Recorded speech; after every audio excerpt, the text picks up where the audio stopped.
Chapter 13. The remainder of Anne's time at Uppercross, comprehending only 2 days, was spent entirely at the mansion house, and she had the satisfaction of knowing herself extremely useful there, both as an immediate companion and as assisting in all those arrangements for the future, which in Mr. and Mrs. Musgrove's distressed state of spirits would have been difficulties. They had an early account from Lyme the next morning. Louisa was much the same. No symptoms worse than before had appeared. Charles came a few hours afterwards to bring a later and more particular account. He was tolerably cheerful. A speedy cure must not be hoped, but everything was going on as well as the nature of the case admitted. In speaking of the Harvilles, he seemed unable to satisfy his own sense of their kindness, especially of Mrs. Harville's exertions as a nurse. She really left nothing for Mary to do.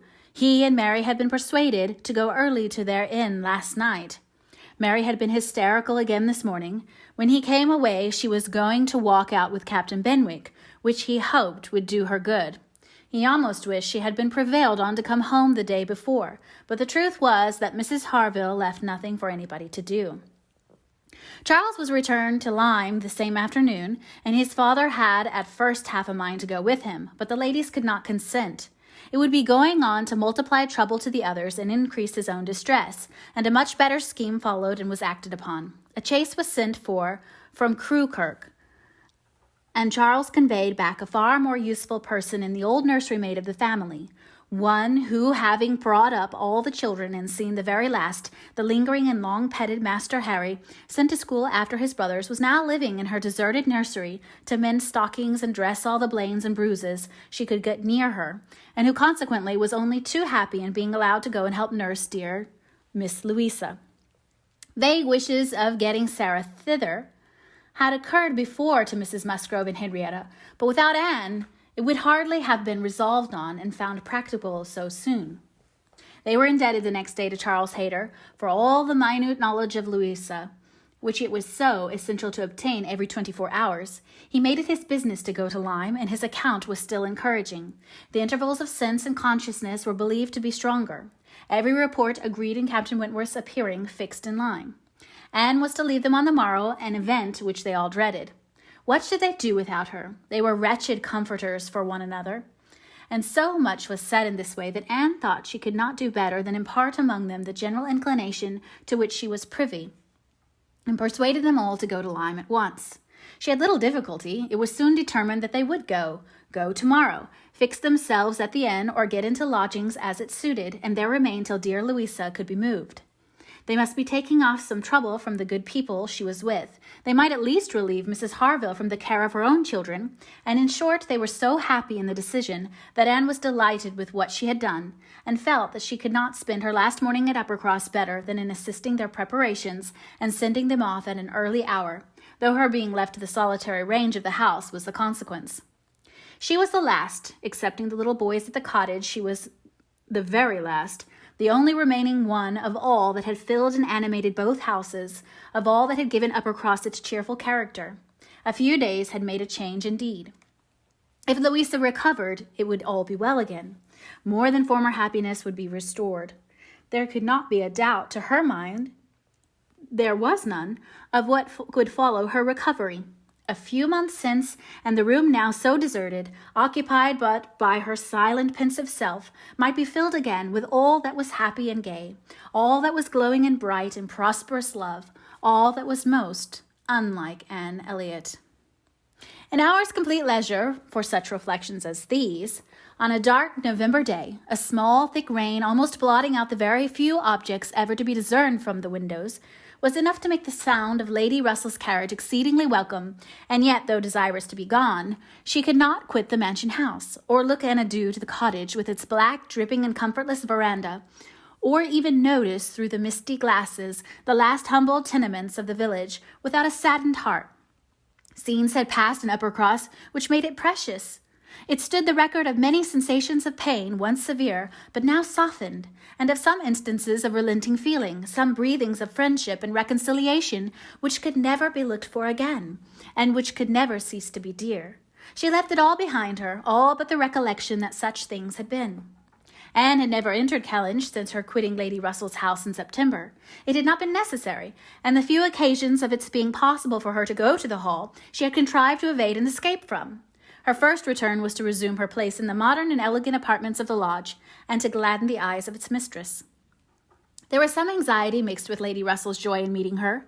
She knew who had been frequenting Uppercross, but happily either Anne was improved in plumpness and looks, or Lady Russell fancied her so, and Anne, in receiving her compliments on the occasion, had the amusement of connecting them with the silent admiration of her cousin, and of hoping that she was to be blessed with a second spring of youth and beauty.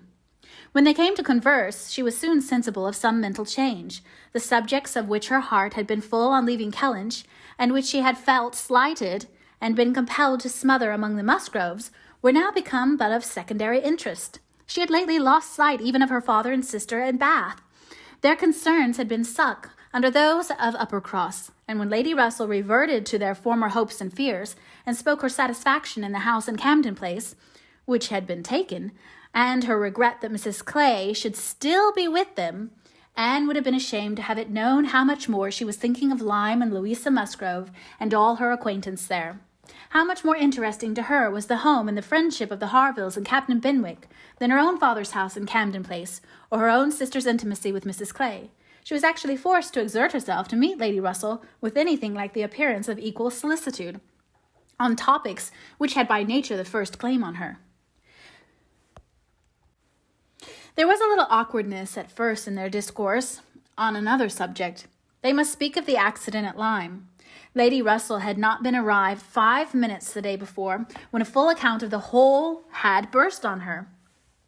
But it still must be talked of. She must make inquiries. She must regret the imprudence, lament the result, and Captain Wentworth's name must be mentioned by both. Anne was conscious of not doing it so well as Lady Russell. She could not speak the name and look straight forward to Lady Russell's eye till she had adopted the expedient of telling her briefly that she thought of the attachment between him and Louisa. When this was told, his name distressed her no longer. Lady Russell had only to listen composedly and wish them happy, but internally her heart revelled in angry pleasure, in pleased contempt that the man who at 23 had seemed to understand somewhat of the value of an Anne Elliot should 8 years afterwards be charmed by a Louisa Musgrove. The first 3 or 4 days passed most quietly, with no circumstance to mark them, excepting the receipt of a note or two from Lyme, which found their way to Anne. She could not tell how, and brought a rather improving account of Louisa.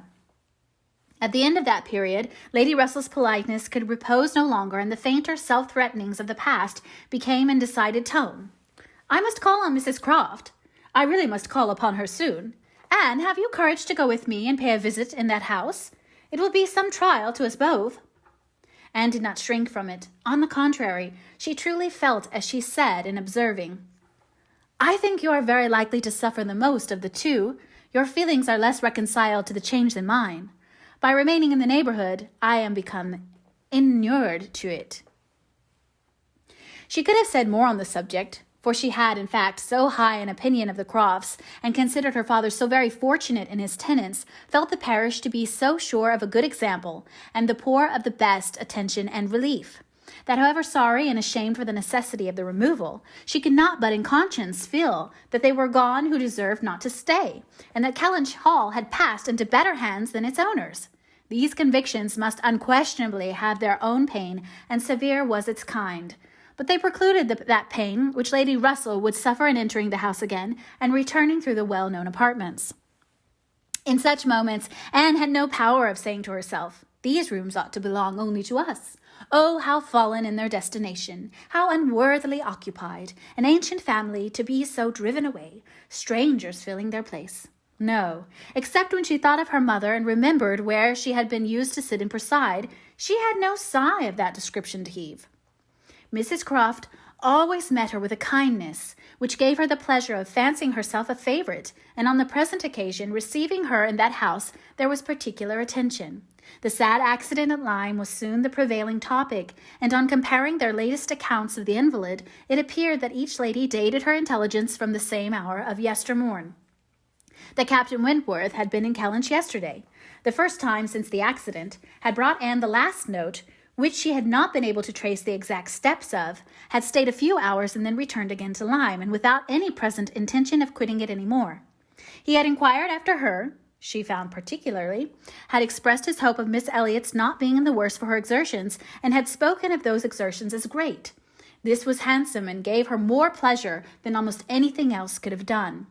As to the sad catastrophe itself, it could be canvassed only in one style by a couple of steady, sensible women whose judgments had to work on ascertained events, and it was perfectly decided that it had been the consequence of such thoughtlessness and much imprudence that its effects were most alarming, and that it was frightful to think how long Miss Musgrove's recovery might yet be doubtful, and how liable she would still remain to suffer from the concussion hereafter.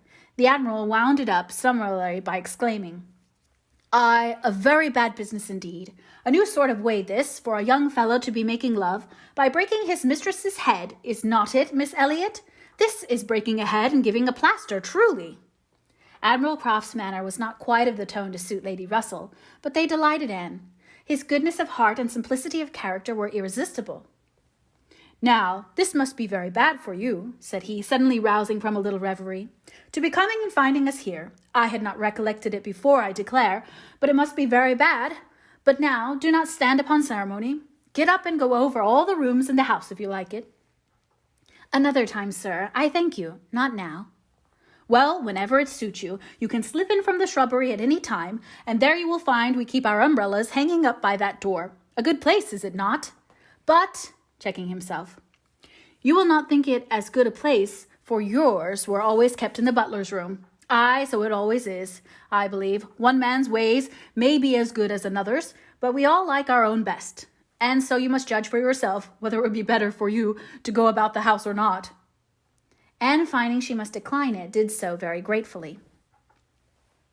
"We have made very few changes either," continued the Admiral after thinking a moment. "Very few.